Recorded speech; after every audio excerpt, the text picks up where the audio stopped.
CTV Edmonton, local breaking news with Brendan Purdy. Narratives which have portrayed other youths as being involved in Samuel's murder directly or as a party to the offence have been confirmed false through our investigation. Tonight on CTV News, police address social media speculation in the Samuel Bird murder case. Good evening, and thanks for joining us. Edmonton police say rampant online speculation surrounding the Samuel Bird investigation hampered their investigation. They had to deal with hundreds of tips about the missing teen, many that came from rumors, adding that the online speculation needs to stop, especially because it involves teenagers. Police say they believe only one person is responsible for Samuel Bird's killing.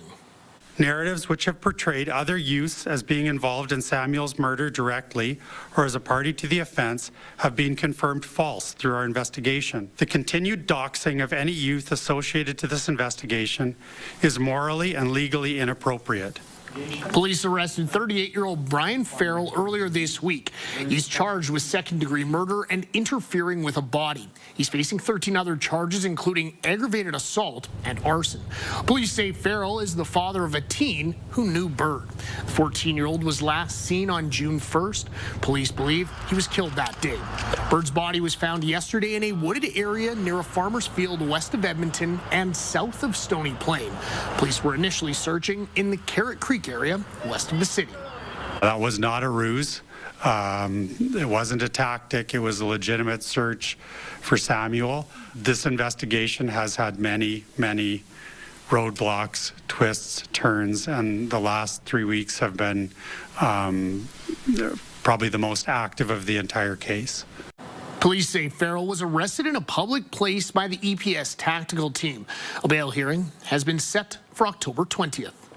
The Alberta Teachers Association says its members have no choice but to continue to strike. It comes after receiving a letter from the province requesting teachers return to the classroom next week with some stipulations. CTV's Evan Kenny has more. Insulted. That's how the Alberta Teachers Association President Jason Schilling feels after receiving a letter from the provincial government last night. In the face of such inflexibility, teachers have no choice but to continue strike action. The letter asks teachers to return to the classroom Monday and not initiate further strike action until November 20th. It says the two parties would enter what it calls an enhanced mediation process. The letter also says the mediator's recommendations cannot provide for hard caps on classroom sizes or student-teacher ratios. It's unacceptable to our members. It's one of the driving reasons that we're in this dispute right now. The ATA responded with a letter of its own saying they want to get back to bargaining. It says this proposed process would severely restrict the scope of the solutions that the mediator could consider, would abandon the only approach teachers have confidence in, and the proposal for enhanced mediation is bound to fail and entirely unacceptable to teachers. The ATA the leadership needs to understand that there's, what's the phrase, more than one way to peel a potato. Premier Danielle Smith says there are more ways to solve the issue of classroom complexities besides a student-teacher ratio cap. If you look at the number of teachers that we have, 51,000 and 740,000 students, that would be a pupil-teacher ratio of about 14. If you just focus in on the 35,162 teachers that they say are full-time teachers and divide that by that number, that's 21 to 1. Legislature is back in session in 10 days. The Premier says if teachers are still striking at that point, back-to-work legislation will be passed that week. Evan Kenny, CTV News, Edmonton. The province says November diploma exams will be optional for students. They'll still take place on the currently scheduled dates. But students must make a request to write them. It'll be up to school boards to accommodate that request.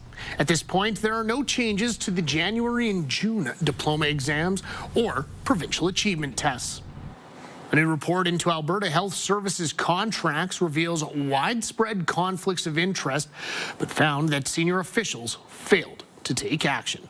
The 43-page independent review comes after allegations of corruption involving multi-million-dollar deals for children's medication and private surgical facilities. CTV's Mark Villani has more.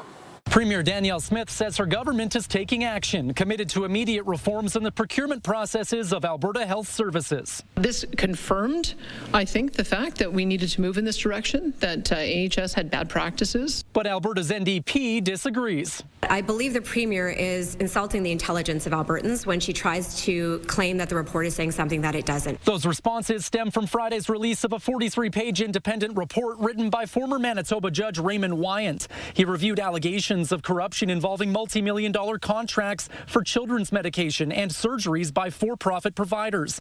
Wyant found 2 senior AHS staff members had real or perceived conflicts of interest, but there was no wrongdoing on the part of elected officials. Wyant made several recommendations, including implementing a centralized system for conflicts of interest, requiring contracts over $10 million be reviewed by procurement lawyers, and improving the procurement process to require more details. 26 people were interviewed and more than 2 million documents reviewed, but Wyant says no one was subpoenaed and people declined interviews. Premier Smith and Health Minister Adriana LaGrange also weren't approached for comment.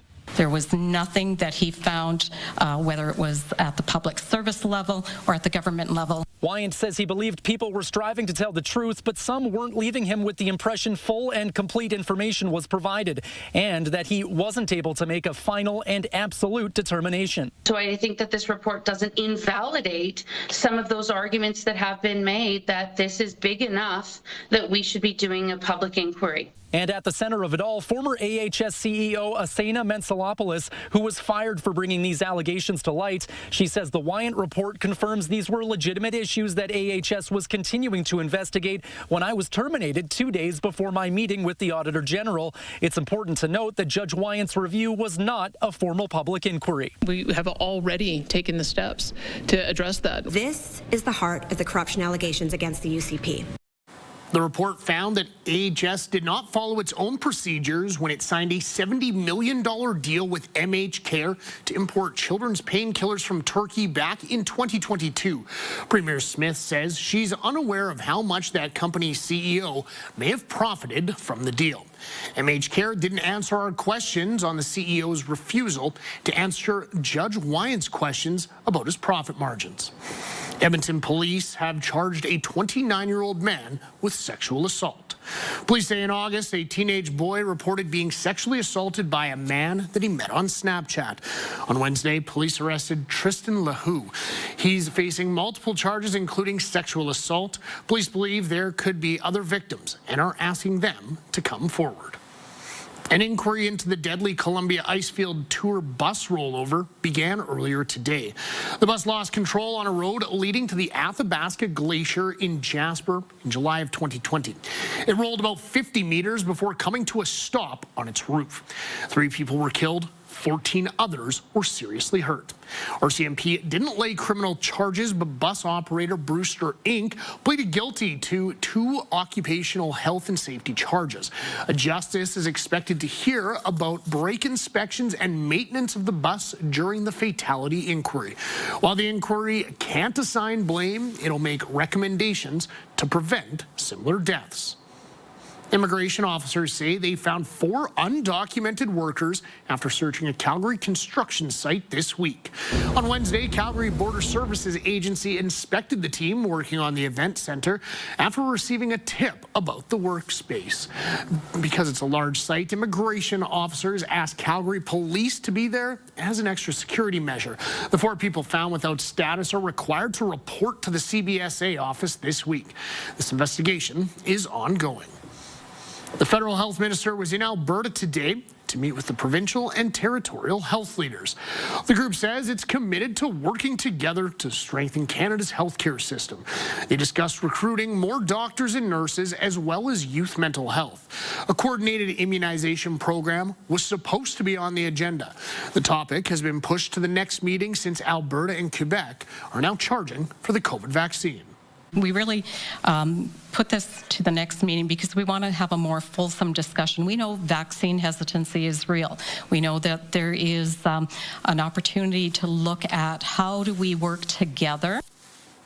The next meeting is planned for December the 31st. Now you can expect results for Monday's municipal election to be published later than usual. The provincial government has banned cities and towns from using machines to count ballots in a bid to raise trust in election integrity.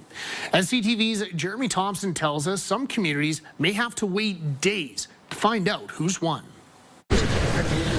When polls close at 8 o'clock on election night, results usually aren't far behind. Historically, we've had our results out starting as early as 8:15 on election night, with all of our polls reporting by 9. That won't happen this Monday.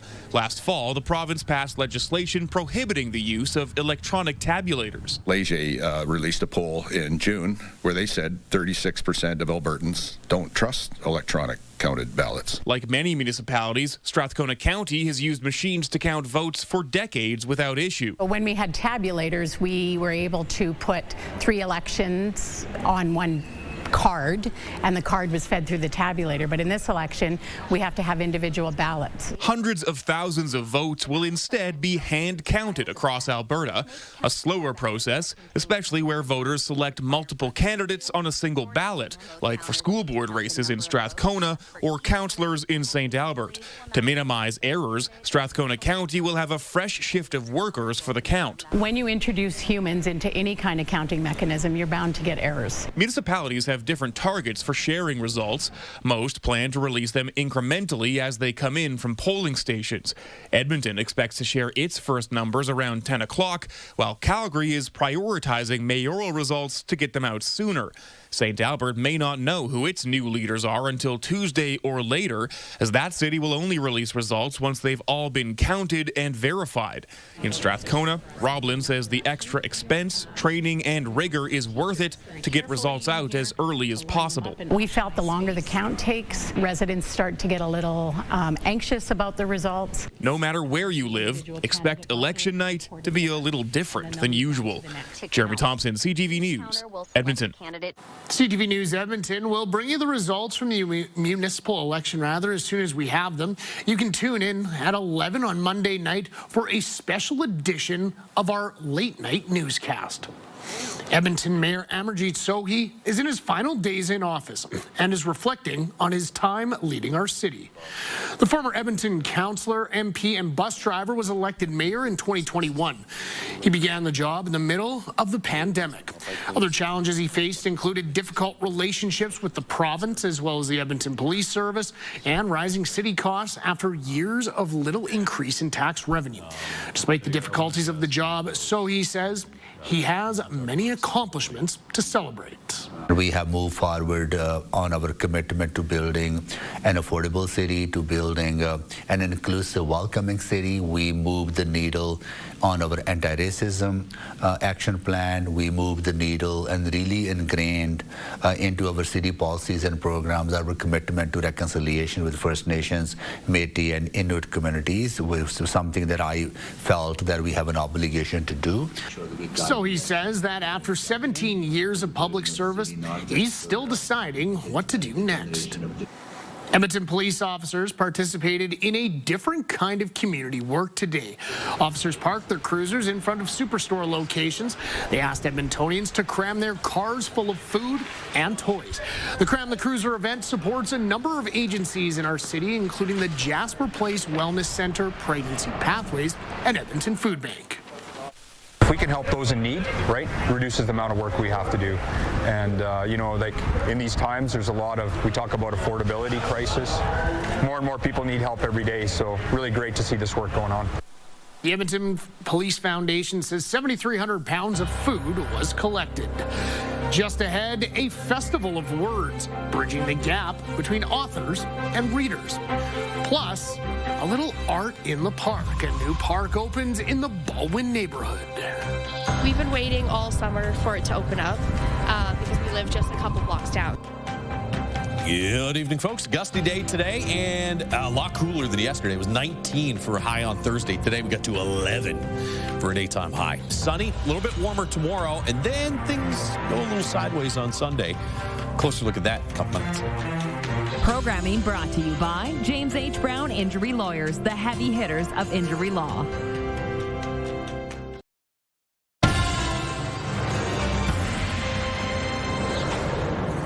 Welcome back. A long-standing festival in Calgary is celebrating authors and their books. As CTV's Kevin Fleming reports, it's also connecting writers with their readers. This is a homecoming for Vin Nguyen. He grew up in Calgary, but now lives and works in Toronto. He jumped at the chance to be part of the Calgary Wordfest. I've attended Wordfest before, back in the day, years ago. And so to come back as an author, right? Like to come back here and to be able to meet readers and to meet other writers that I have read and loved and admired, and to meet new writers and get to know them. I'm so delighted. His book is called The Migrant Rain Falls in Reverse. Nguyen is excited to share his book with Calgary readers. He's one of 50 authors invited to this year's Wordfest, with the majority being from Canada. There are so many amazing books being written right now, and one of the ways in which Wordfest is more is we're not just fiction. We're memoir, we're sports, we're nonfiction, we're cookbooks. And so the amount of people and the amount of authors that we want to showcase is enormous. Antonio Downing lives in Kitchener and says being part of the festival is a confidence builder. People don't tell you, yeah, please grow up and be a writer. Like, parents don't say that to their kids. So you're always kind of in the back of your head going, why am I doing this?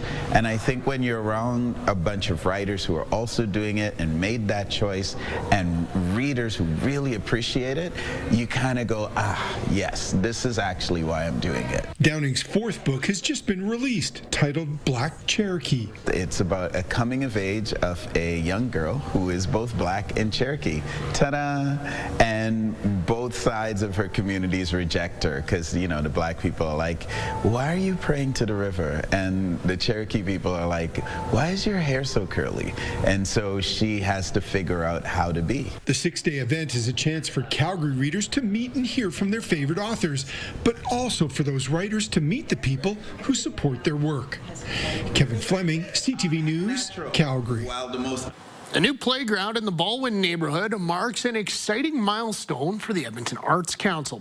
As Merrick Takash tells us, the new playground represents 300 pieces of art in the city of Edmonton's public art collection.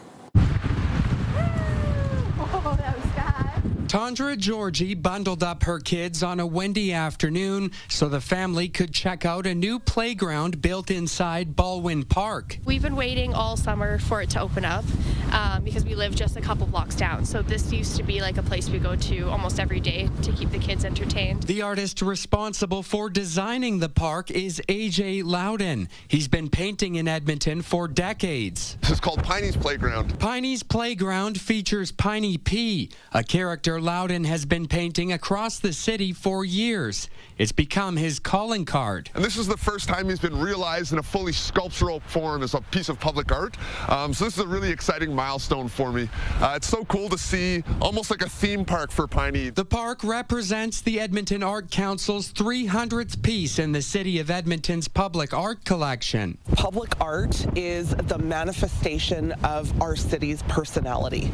And so it's a vibrancy, it's creativity, it's diversity, and it's celebrating all of those things, bringing them together. A piece of art Loudon hopes will be used and enjoyed for decades to come. I just hope that this reflects some of the community story, and I hope that the kids get to see a little bit of their own culture and history and start thinking about an even brighter future. This marks the first full playground in the city of Edmonton's public art collection. Merrick Takash, CTV News, Edmonton. Ballet Edmonton is back for its 14th season, which began tonight.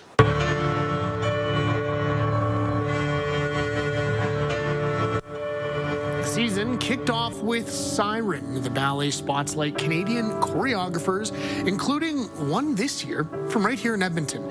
Edmonton Ballet's artistic director says it embraces original works. After the break, a beneficial blanket. How a local quilting club is giving back to the community, stitch by stitch. The favorite part is seeing people come to the sale and going, oh, look at that. Oh, I'd like that. Coming up Monday on Your Morning, advice for parents trying to guide their kids through the anxieties of the teacher strike. And it's election day. We'll have your forecast and the information you need as you head to the polls. Your Morning Edmonton, weekdays. Programming brought to you by James H. Brown Injury Lawyers, the heavy hitters of injury law.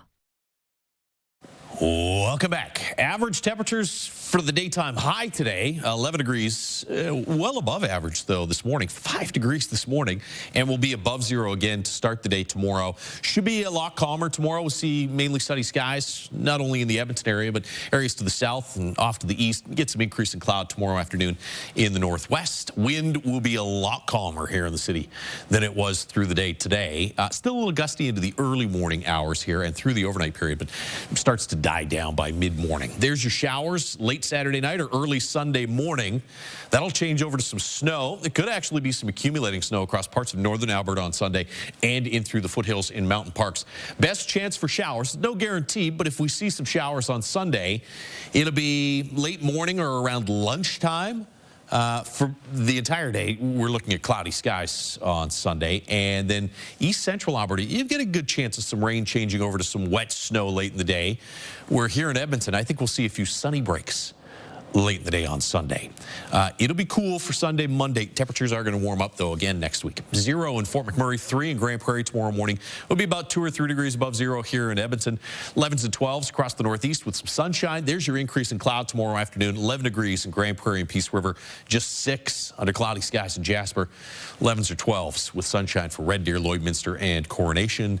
And here in the city, 13 degrees tomorrow afternoon with mainly sunny skies.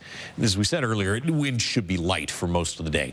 Cloudy on Sunday, chance of a shower late morning or around lunchtime. 8 degrees Monday, and then back to 12, 13 degrees for daytime highs Tuesday, Wednesday, and back into the mid to upper teens for the end of next week. That is your forecast. A local group is trying to help charities cover their costs by covering you with one of their quilts. The St. Andrew's Quilting Club or the Quilting Queens of Edmonton, all depending on who you ask, support local charities while also supporting each other. CTV's Matt Woodman explains. Every Tuesday morning, St. Andrew's United Church turns into an assembly line. Each member of the Quilting Queens is doing their part to finish these blankets ahead of their annual sale. The favorite part is seeing people come to the sale and going, oh, look at that. Oh, I'd like that. Lynn Tedder joined the group nearly 20 years ago after attending a sale herself. She's now the group's coordinator, ensuring all this fabric is stitched into quilts of all shapes, sizes, and patterns. When we have stuff for the Oilers, they almost get into a fight over it. Joyce McRory is working on one of those Oilers quilts. Does that look navy blue to you? At 100, she admits her vision isn't as strong as it used to be, but her spirit and work ethic are second to none. She is the ever-ready bunny. She just goes. When she joined us, we never believed she was as old as she said. Selfishly, it's good for me. It's good to belong to the group. A group that supports one another through the good times like McRory's birthday. I don't know how many people were there. It was just a wonderful day. We never did get back to quilting. And through the tough times. My sister passed away, and her service was here, and, you know, everybody showed up. They didn't know her, but they showed up for me. If you know how to sew and enjoy quilting, you're encouraged to stop by one Tuesday. We'd love to have some younger people join us. If you're interested in purchasing a quilt, the pews here at St. Andrew's on 148th Street will be covered with different options from 10 a.m. until 2 p.m. this Saturday. All the money raised from the quilt sale will be donated to the Jessica Martel Memorial Foundation, an organization that helps people escaping domestic violence. Matt Woodman, CTV News, Edmonton. The Blue Jays took on the Mariners in Game 5 of the ALCS tonight, looking to take a 3-2 series lead. His last time. And now he's got a base hit into shallow right. Kirk is getting the wave. The throw's up the line and he'll score. Ernie Clement's RBI double gave the Jays their first lead of the night. Look at Alejandro Kirk chugging along those bases. But the poor Jays, it was all undone in a 5-run 8th inning for Seattle. Mariners lead the series 3-2. Game 6 goes back to Toronto on Sunday. So close, Toronto, so close. That's their first loss in Seattle all year. That's all from us on this Friday. Thanks for wrapping up your week with us on CTV Edmonton. Have a great weekend. We'll see you on Monday. Until then, bye for now.